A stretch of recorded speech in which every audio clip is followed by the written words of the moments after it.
L'entretien de la piscine, ça représente quelques minutes par semaine, mais ça peut être beaucoup plus long si l'entretien n'est pas fait correctement ou n'est pas fait du tout, parce que l'eau d'une piscine peut très vite tourner, il peut y avoir des algues ou des impuretés à l'intérieur. Donc il est important de le faire pour votre confort personnel et pour le confort des prochains locataires.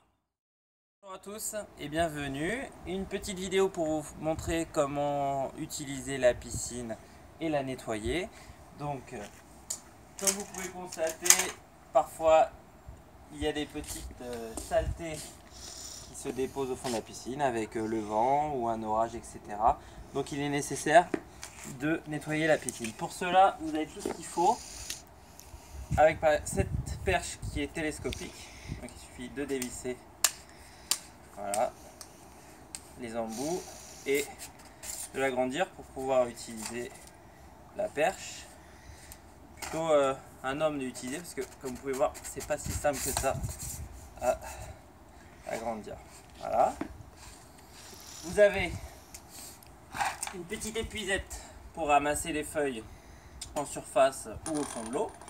Il se met de cette façon là, hop, sur la perche. Voilà. Pour la déverrouiller, vous avez un clip derrière, vous appuyez dessus et vous l'enlevez. Et enfin, pour enlever tout ce qui est poussière et terre qui se trouve au fond de l'eau, vous utilisez ce tuyau et l'aspirateur.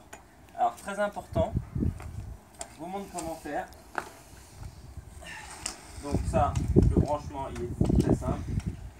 Pareil, vous le mettez en bout de perche télescopique. Hop, en appuyant. Donc là voilà, rien de compliqué. C'est là où il faut faire attention.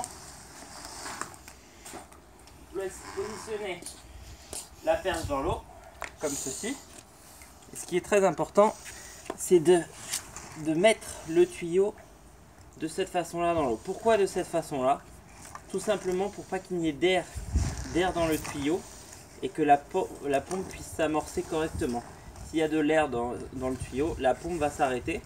C'est une sécurité. Et du coup l'aspiration ne se fera pas pendant 5 minutes et vous n'allez pas forcément comprendre pourquoi l'aspiration ne se fait pas.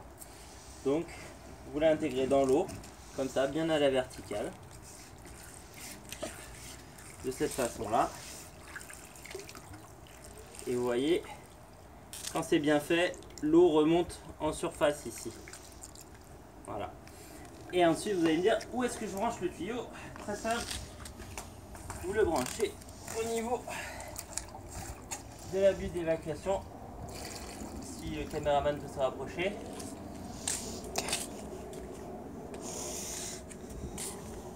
Ici vous avez une petite dalle que vous soulevez. Hop, vous enlevez le petit panier qui servira à accueillir les petites feuilles qui sont mises dedans, mais aussi pour mettre les pastilles de chlore, mais ça on verra après. Donc là il y a un trou.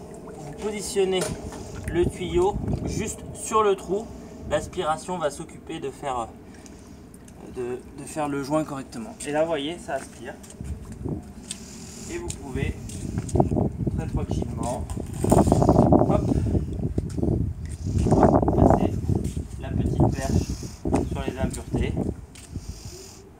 Et vous voyez, ça s'enlève facilement et efficacement.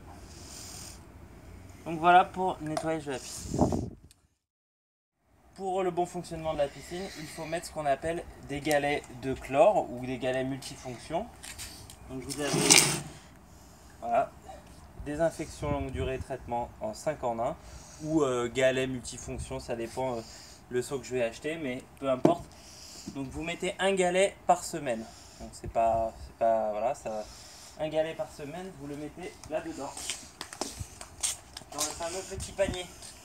Le panier qu'il faut vider régulièrement parce qu'il y a des feuilles dedans. Donc vous le videz régulièrement dans la poubelle. Et vous mettez le petit panier que vous remettrez ici à l'intérieur.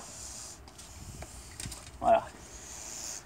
Si il arrive parfois qu'il y a un orage ou des gros changements de température ou si vous vous baignez vraiment de façon intensive, l'eau peut se troubler. C'est un phénomène normal. En fait, l'eau se trouble. À ce moment-là, il faut faire un traitement, ce qu'on appelle un traitement choc, donc au chlore-choc. Normalement, vous ne devriez pas avoir à le faire, mais ça arrive. Donc je préviens, un traitement au chlore-choc. Pour faire ce traitement, c'est simple. Il vous faut d'abord vérifier le niveau du pH. Donc le niveau du pH, comment faire? Le niveau du pH, il faudra le vérifier à votre arrivée et à votre départ. Ça permet non seulement de vérifier que l'eau est saine et de s'assurer que pour les prochaines personnes qui arrivent, la piscine soit en état de fonctionnement.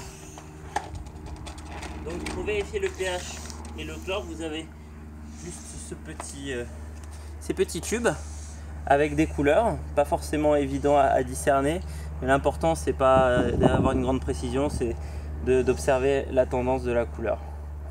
Donc là vous remplissez jusqu'au trait et vous mettez 4 gouttes de ces produits, un qui va tester le chlore de la piscine, l'autre qui va tester le pH. Le plus important c'est le pH, donc le rouge. Donc vous le mettez du côté rouge, 4 gouttes avec l'eau, et là vous regardez la couleur, il faut que ce soit situé entre 7,2 et 7,6, c'est-à-dire un rose très pâle vers un rose un peu plus marqué.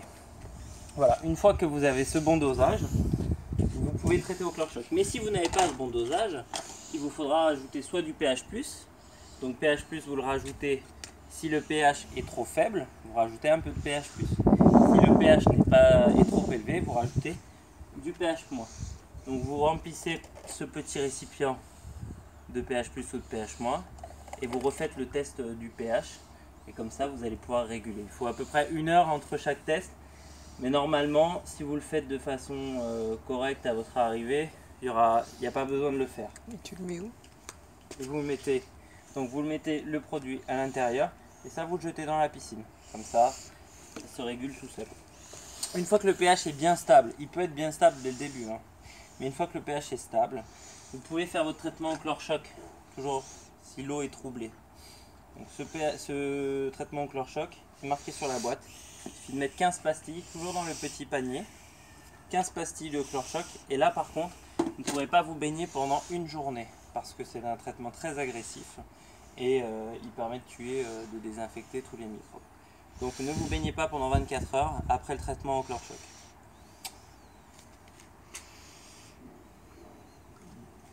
Et enfin, dernière petite chose, la couverture. Alors la couverture c'est à vous de voir, vous la mettez pas, c'est vous qui décidez. Je vous conseille de la mettre le soir avant de vous coucher, tout simplement parce que les nuits sont plus fraîches que les journées. Et ça vous permettra de gagner quelques degrés précieux dans l'eau pour que l'eau soit toujours agréable.